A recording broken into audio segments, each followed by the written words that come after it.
Ladies and gentlemen, I'm very grateful for your coming here.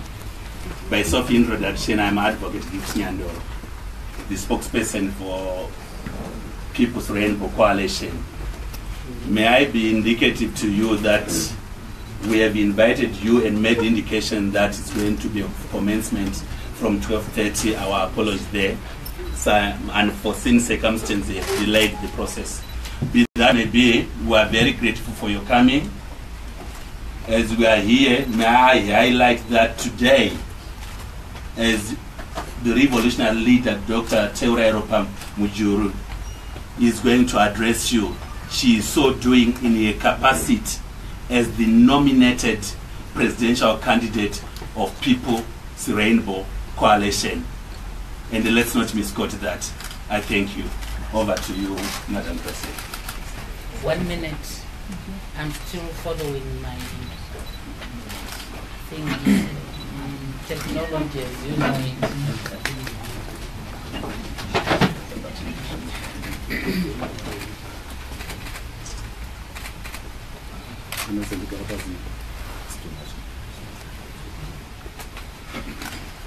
She's just putting on the mode of technological precision. You know, these are some of the things that later arrived at Africa way back.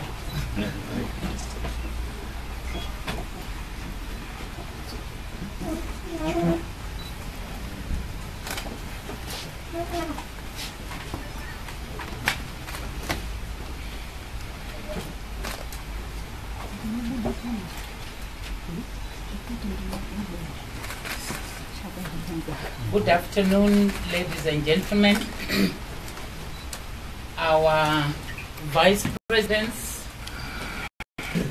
our senior members of the Rainbow Coalition, members of the press, ladies and gentlemen, fellow Zimbabweans, I stand before you as the nominated presidential candidate for the People's Rainbow Coalition, PRC.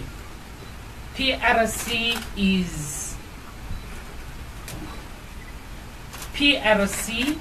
amongst its core values, has the liberation struggle,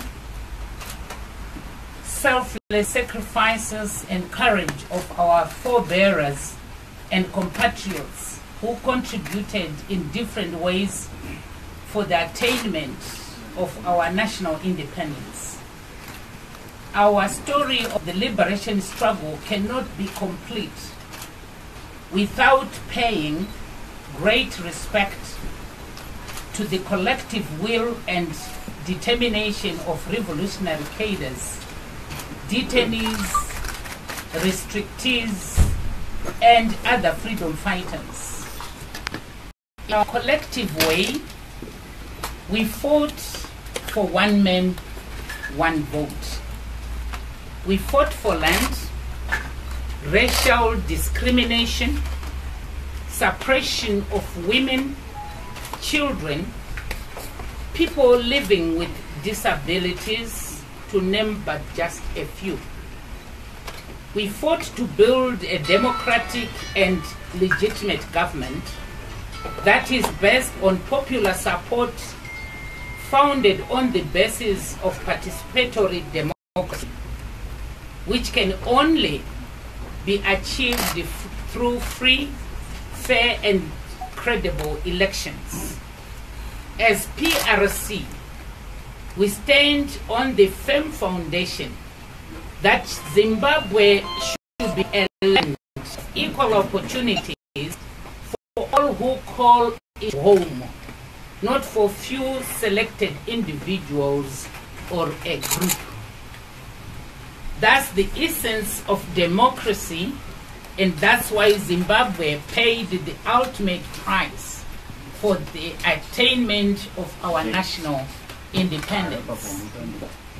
As PRC, we note the current political developments in our country.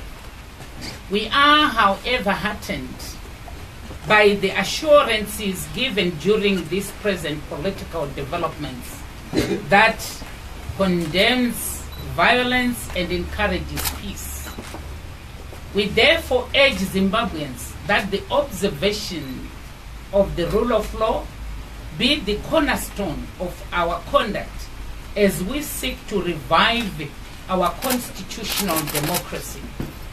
We are at a time that peace is the only realized, or can only be realized, through maximum restraint and constructive exchange of ideas as Zimbabweans.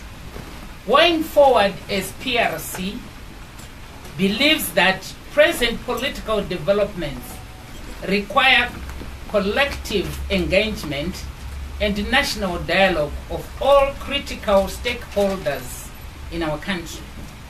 Beyond political actors, it should also include faith-based organizations, workers' movements, civil society, and students' movement. For the success of such collective engagement and dialogue, there is no doubt that we are in need of transitional arrangement that should attend to key issues of economic recovery and electoral reform processes. Our country's reconstruction and national healing process can only be a product of free, fair, and credible elections, which are to be held within a reasonable time post an agreed transitional agreement period.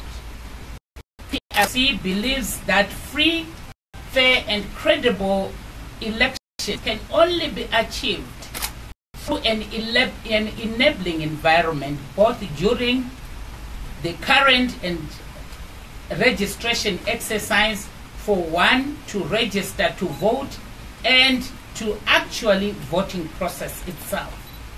National elections are the backdrop of every celebrated constitutional democracy.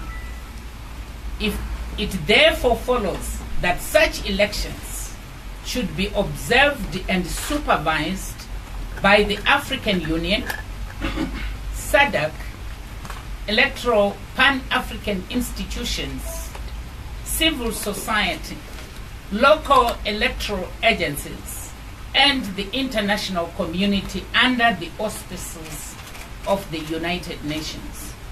In conclusion, ladies and gentlemen, and members of the press, what divides us as a nation is smaller than what binds us.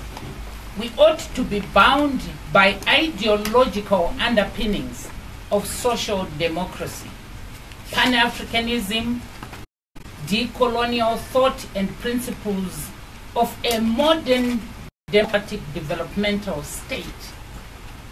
It's time to reflect as we seek to rebuild and reconstruct our beautiful country, our great Zimbabwe. Together we can make our country great. May God bless Zimbabwe. May God bless us all. I thank you.